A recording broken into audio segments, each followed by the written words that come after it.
अवकाळी पावसाचा जबरदस्त फटका बसल्याचं दिसतंय। कांदाही सडलाय तर मका पिकावर रोगाचा प्रादुर्भाव पाहायला मिळतोय। आधीच कांद्याला दर नसल्यानं शेतकऱ्यांचं मोठं नुकसान झालं, त्यात आता अवकाळीनं कांदा सडवलाय। नुकसानग्रस्त शेती पिकांचे पंचनामे करून तातडीनं मदत देण्याची मागणी शेतकऱ्यांनी केली आहे।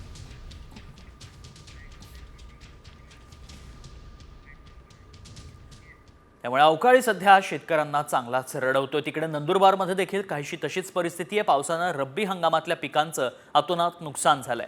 पपईच्या बागा पार झोपल्यात, आंब्याचा मोहर गळून पडलाय। नंदुरबार जिल्ह्यातील प्रकाशा, कागदडा, अक्कलकुवा तालुक्यातील अनेक भागात अवकाळी पाऊस बरसलाय।